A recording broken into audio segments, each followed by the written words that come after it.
Merci de votre fidélité à Héros Africa TV. Madame, Messieurs, bonsoir et bienvenue à cette édition du journal qui partira de la République démocratique du Congo. Les Congolais n'ont pas voulu manquer à ce grand rendez-vous électoral qui devrait normalement se tenir depuis 2 ans. Malgré la forte pluie qui s'est abattue sur toute l'étendue du territoire congolais, les Congolais ont démontré leur détermination ce dimanche d'aller élire leur nouveau dirigeant pour un mandat de 5 ans. Suivez ce reportage. Les Congolais ont répondu nombreux à la participation au vote prévu ce 30 décembre 2018, du moins dans la ville-province de Kinshasa. Malgré la pluie qui a arrosé la ville depuis 3 heures du matin, ils étaient nombreux à vouloir voter. Malgré l'afflux, chacun tenait à exprimer son choix, expérimenter la machine à voter. L'heure était en même temps à l'apprentissage, à la recherche de son bureau de vote, sur les listes placardées. La durée devant la machine à voter n'était pas longue et la manipulation moins compliquée. Le président de la CENI, Corneille Nangaa, a fait la ronde de quelques bureaux de vote. Question de voir comment se déroulent ces scrutins. Suivez.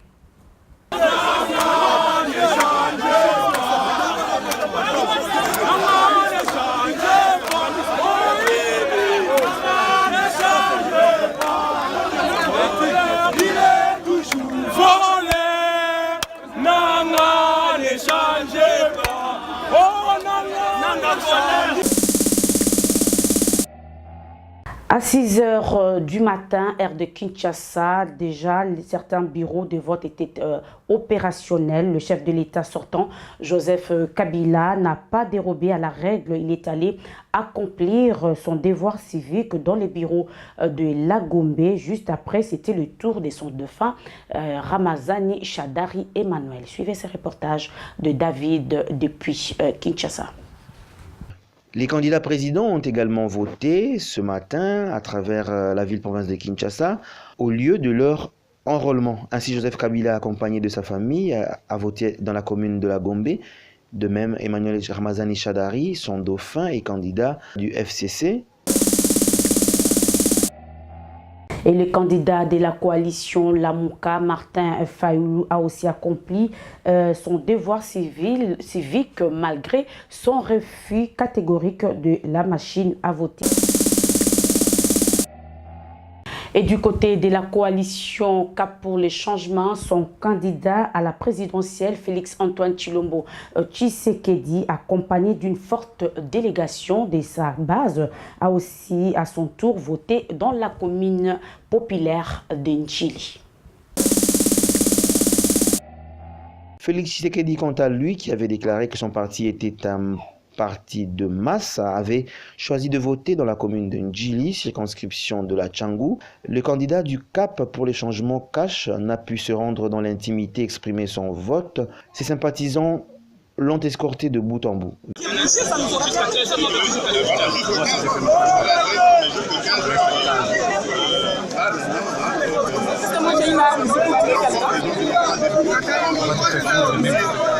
C'est de quoi se poser la question de savoir est-ce que ce n'est pas organiser tout ça pour que demain ce soit annulé et qu'on redonne encore 1 ou 2 années plutôt à ce régime qui va prétexter évidemment le budget électoral et donc prendre le temps qu'il faut. Nous n'accepterons pas. Parce que la communauté internationale, à travers la MONUSCO, avait proposé son soutien logistique. On nous avait pensé par les soi-disant nationalistes qui sont au pouvoir qu'ils pouvaient faire face à tout cela, à toutes ces difficultés, mais on se rend compte qu'ils étaient loin du compte. Mais alors, ça c'est leur problème, ils ont voulu jouer et ils ont voulu prendre ce risque, ils sont aujourd'hui responsables. Et donc, nous espérons que tous les Congolais pourront voter aujourd'hui et que le dépouillement pourra commencer aujourd'hui. Donc, nous l'acceptons.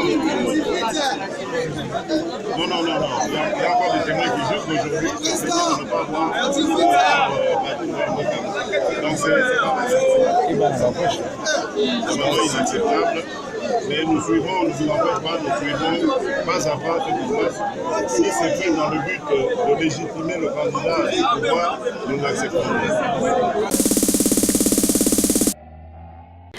Parlons un peu de l'aspect technique des machines à voter. Selon les électeurs trouvés sur place, il y a eu tout de même quelques désagréments dans certains bureaux. Cela prend au moins 3 minutes tout au plus pour voter. En notre bureau des votes, il n'y avait qu'une machine, mais une fois devant celle-ci, le vote ne traîne pas, à mon avis. On n'a même pas pris 5 minutes. L'expérimentation de la machine à voter a été plus simple qu'on le croyait. Il a suffi de quelques minutes pour qu'on puisse exprimer son vote aux 3 niveaux, au niveau présidentiel, national et provincial. Et moi-même, ça ne m'a pas pris beaucoup de temps pour voter. Même si nous estimons peut-être qu'il aurait dû y avoir un meilleur encadrement. Mais en tout cas, jusque-là, le vote se passe dans de bonnes conditions. Et nous espérons que jusqu'au bout, on restera dans cette transparence, on restera dans cette état d'esprit. Et les résultats vont entraîner la quiétude et la paix que tout le monde veut. Ça a été facile pour les témoins de participer au scrutin, de suivre le déroulement? Oui, dans certains centres, nos témoins n'ont pas connu de difficultés. Ils sont arrivés et le travail s'est fait tranquillement. Mais dans d'autres centres, il fallait faire un peu de forcing pour que non seulement les témoins soient accrédités, soient acceptés, mais aussi pour que les témoins puissent assister à toutes les opérations qui se font. Donc, sinon, comme je l'ai dit, en général, les opérations de vote se passent bien. Espérons qu'on va rester dans cet état d'esprit. Malgré qu'il ait été exclu de vote, les habitants de Béni ont organisé des bureaux fictifs et il y a une grande influence de la population pour participer à ces scrutins.